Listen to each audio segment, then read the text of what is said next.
Right, I think we're live. Welcome everyone, whoever may be watching today. Please just pop in a comment and say hi if you're here. This is our weekly Friday Facebook Live. Didn't do one last week because I was off on a little jolly to look at some animals. It was lovely. So yeah, we'll give it a couple of minutes. But this week we're absolutely delighted to welcome the lovely Marisa. And I've known how long have we known each other? Probably a good few years now. 4 or 5 years. Is it that long already? Gosh, through climbing. So yeah, so I've kind of seen your journey from the sort of how it sort of developed over the last few years. But I'm really interested and really excited to hear more about where you started to get to where you are now, and where you're going with it all. So yeah, we've got a few people watching, so thanks guys. I can't actually see who it is on this StreamYard thing because but hello and welcome. Yeah, Marisa, let's just crack straight on. So my first thing is really, just would love to know kind of potted history, how you've got to where you are now, from where you started, where you are now.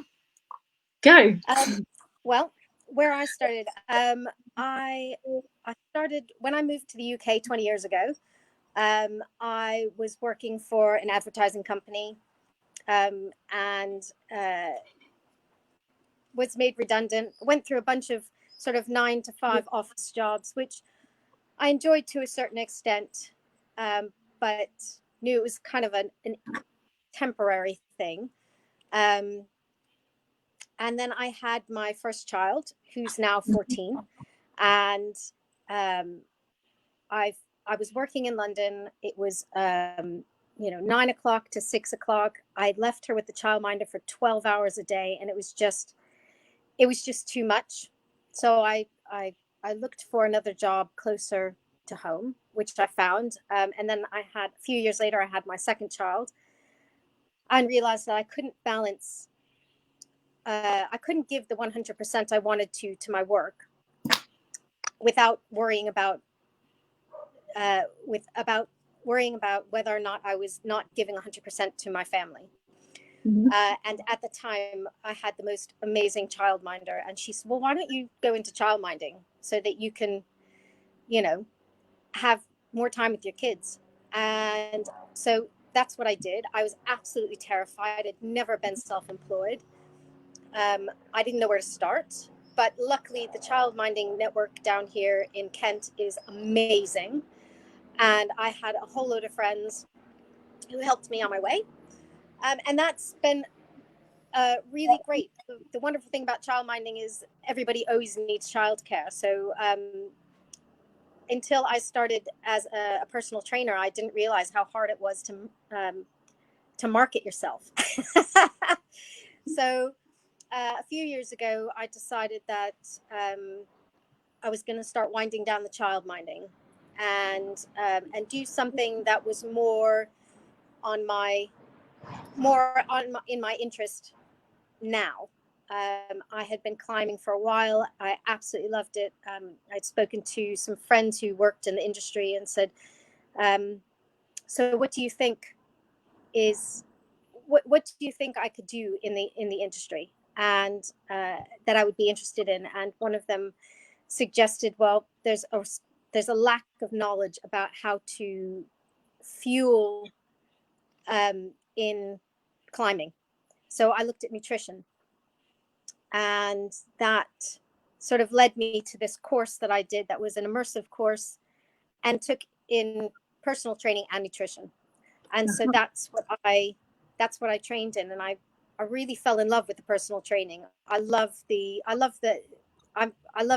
out and about and moving my body. So for me, that was really exciting, and I love the nutrition aspect as well. So that's kind of how I got into what I'm doing now. I'm still childminding, but I'm also beginning to build my personal training business. Cool. So now you sort of obviously started on that self-employment journey quite a long time ago, and that was sort of your reason for doing that was fit in with childcare and oh, there's a bit of background noise here. I don't know where that's coming from, but apologies. Yeah, I don't know what that is. It's like feedback. Yeah. Well, we should persevere. So you kind of started on that self-employment journey then. When you sort of decided to move into like the personal training, had you ever kind of considered about going and getting a job, like, or was it just not really a kind of a consideration for you? It crossed my mind, but I'm not really a gym person. I love working out. I love training with people, but if I'm going to work in a gym, it's going to be a climbing gym. That is where I'm happiest. I still feel that, I mean, I've been going to gyms since I was at uni, and I still feel intimidated walking in, whether it's because of, I don't know if it's just a male orientated thing, or what, but I find it intimidating. So I personally don't like gyms, and I know lots of women who would much rather work out at home or in a community group type setting. And so that's what I am geared towards. Okay, brilliant. So it's almost like your reason now for changing what you're doing was you were kind of wanting to tune in your passions and what really excites you, and so it's sort of coming from doing something that you're really passionate about, and something that I talk about. Oh, that noise! Sorry, can everyone hear that? Apologies. Bear with us. I'm not sure where it's coming from. I can only hear it when you're talking. Oh, well, that's not good. Maybe my computer's gone kaput. We shall persevere.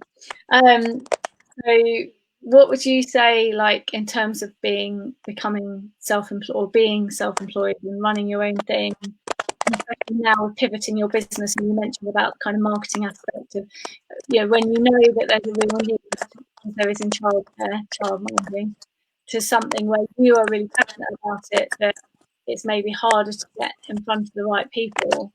Like, what have been your kind of biggest challenges and surprises, I suppose, in that respect? I think what I've found, especially over lockdown, is I'm a people person. I love talking to people.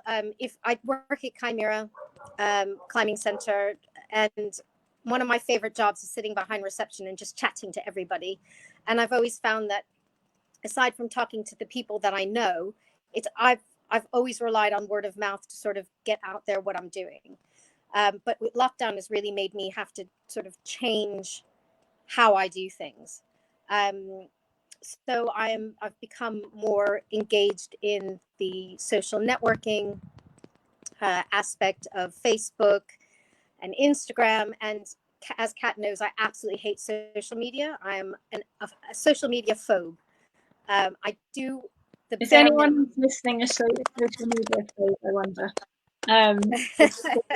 Your thoughts on that, and and also anyone else's challenges around like marketing and getting in front of the right people. That's good to know. I'm going to let you do the talking, Marisa, because you're right. It seems to be when I'm talking.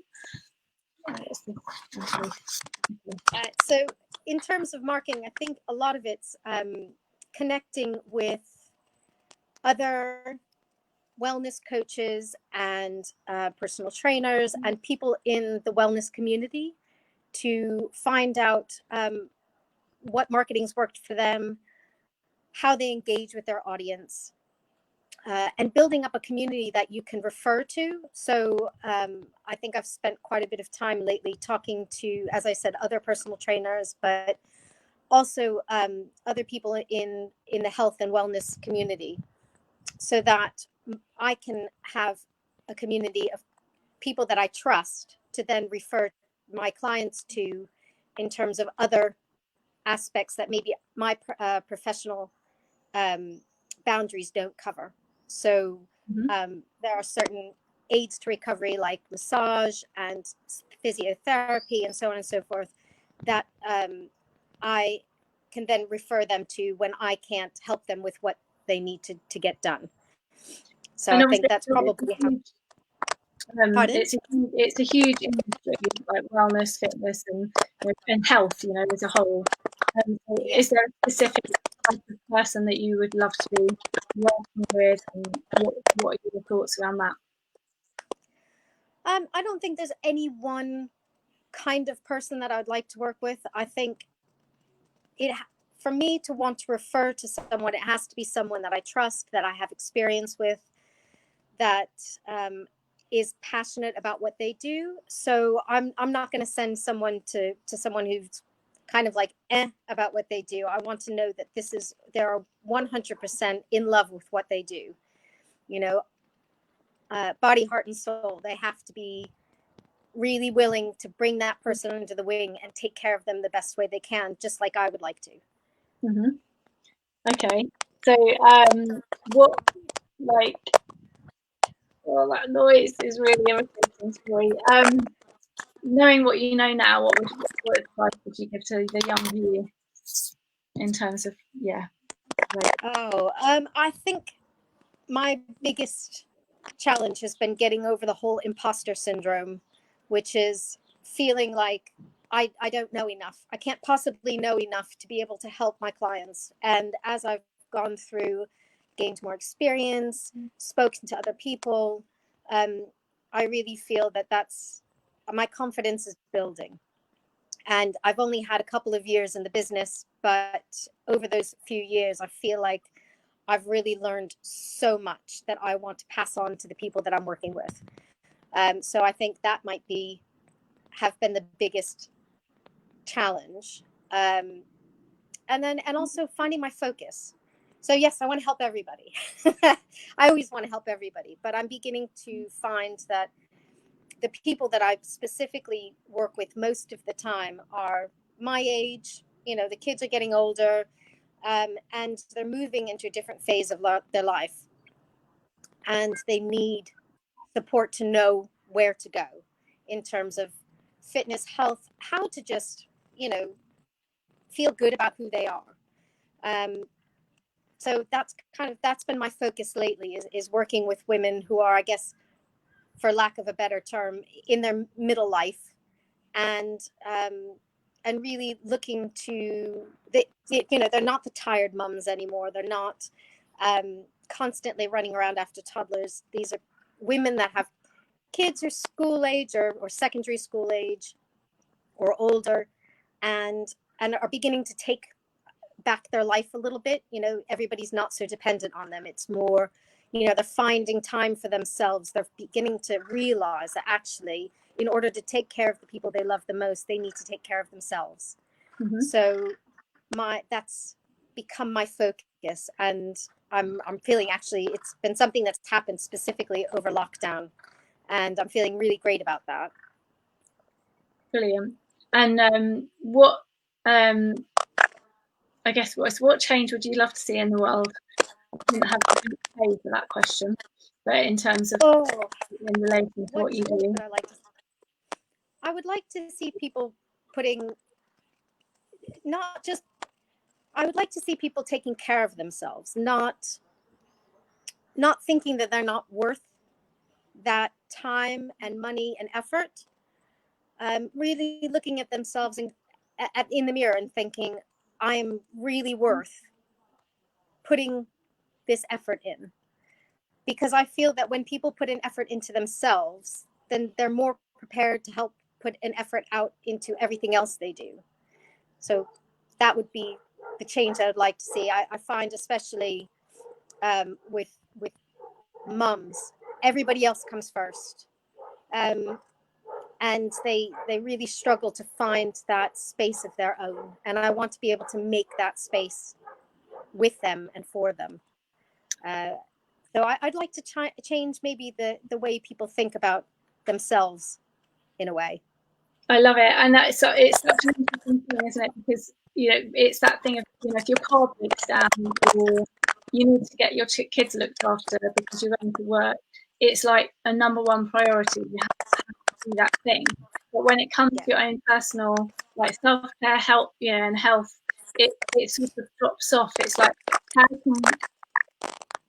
can we all, how do you think you can, or And if anyone's got any comments or thoughts on this, it's great to hear them, because I'm sure so many people think the same thing. Like, what can we do to influence and persuade people to actually start really caring about themselves and putting themselves first? I think the world would be a much nicer place if people cared enough about themselves and then bring that outward and care about what's going on around them.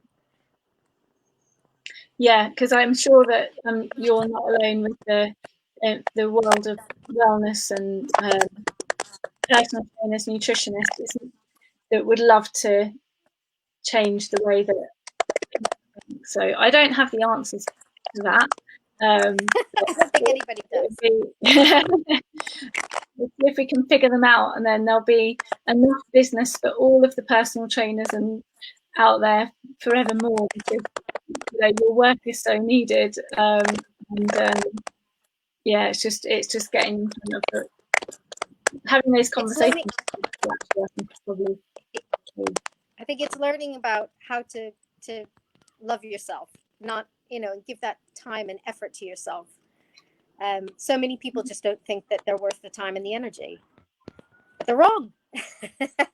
No, yeah. Everybody's worth the time and the energy.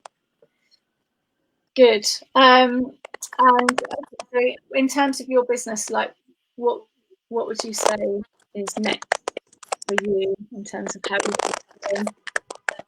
Well, I'm doing quite a lot of background research into women in midlife. So going through perimenopause, menopause, and postmenopause hormone balance issues, and I find it fascinating.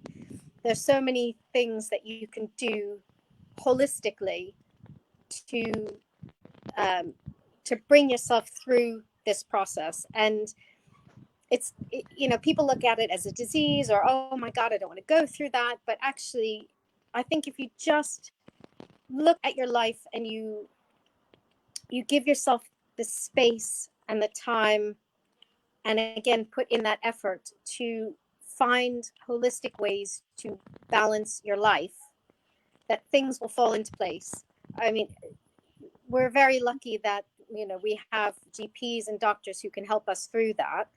But there are so many ways you can do it yourself as well, and support anything else that you take on board. And also, I'm finding that there's very little information in just one place for women about how to access information or even support. Unfortunately, from what I understand, GPs, it's not mandatory for a GP or doctor to take any study in women's health, and there's very little out there about it. There are some great websites and such, and there's a few books out there that are amazing, but it's not something that you can necessarily just go to your GP and talk to them about, and they'll know right off the bat what to do. So I want to be able to help women access that information, access that toolbox themselves in terms of balancing their hormones and just being able to feel good about themselves. Brilliant. I love that. And you mentioned balance a lot, which I guess is relevant to your name. So how you decided on that. Oh, I did not hear that at all. The name of your business, of My Yes. Balance Body. Tell me about why you called it that. Well, I think, I feel that there's so much imbalance in our lives, and to make ourselves feel better, you do need to find that balance. You need to find that balance in your work life. You need to find that balance in your personal life, and that includes, that time, that leisure time you spend working on yourself, whether it's it's working out in the gym, or it's going for a long walk and emotionally balancing yourself. I really feel that it's a huge part. That word balance is just such a massive thing in my life. I am known for not being able to find a bit of balance in a lot of ways. I'm learning that it was kind of a cue for me to always find that balance. I am always running around. I'm full pelt all the time. And I'm learning that that's not the best way. So for me, what are your top tips now that you've experienced that as a problem? What are your, like, I've actually had a question from one of our community who couldn't be on the call today, that she wanted to know how you do balance family and children. I think everybody has to take a different approach to that. My kids are older, and so when I was younger, for me, finding that balance was being a childminder, having that time to spend with them, being able to take them to school, bring them home from school, let them play, not not feeling like I had to. I mean, to be fair, the childminders that I'm friends with and in touch with, they provide that. But for me, I wanted to be there. It wasn't necessary that I had to be in London working. I could be home with them. For me, that was my career choice. So at the time that worked. My kids are getting older. They need more space. And although they still love the kids that are in my care, they do spend a lot more time up in their rooms, more time with their friends. So we're getting to that point now where my kids are ready to have a little bit of space, which means that I've had time to study. I've had time to pivot my career and look into other things. But I think, especially for women, you go through different phases in your life, and it's not something that always stays the same. You have to, in order to maintain that balance, you need to constantly look and see how you feel, how your family feels, what else is going on in your life, what's important, just prioritize, constantly reprioritize how things are going. And if that means making massive changes, sometimes it has to be done. But sometimes it's only little tweaks. It's maybe getting up a little early, spending some time doing some stretching, some yoga, a little workout, or maybe it's taking 10 minutes in the middle of the day at your workplace, finding a quiet spot and doing 10 minutes of meditation. Or it could be just having that extra half hour or hour with your kids in the afternoon, in the evening, before they go to bed, spending it reading with them or playing a game or whatever. But there's got to be it's going to be different for everybody. So, I mean, especially now, I think the hardest thing is trying to find balance with running around after the kids, doing my own stuff, and spending time with my husband, who is like always the last person to get any attention. So, finding a weekend where you can give the kids to the grandparents and go, you know what, we're going to go away. We're going to remember why we, are spending time together, why we want to spend time together. That's another way. The reason that I spell My Balanced Body with MI is, well, first of all, it's my first and middle initial, but also hopefully in the future, my husband will be joining me in my business. He is studying to be a nutritional therapist. So, and his name is Ian. So it would be Marisa and Ian. Love it. Okay, cool. Excellent. So has anyone got any questions or comments that they'd like to share on how you find balance in your life and work life and family life? And Marisa, can you just share with us where people can find out more about you? Absolutely. So my Facebook site is MI Balanced Body, and you can just put that in; it should pop up. My website is www.mybalancedbody.com. So pretty easy to find me. You can find me on Instagram under the same name. Brilliant. Okay, thank you. In person, you can usually find me at Chimera. When it's open, yeah. When it's open. Soon. Okay, well, thank you so much for joining me today, and apologies to listeners for some of the technical issues that we've had.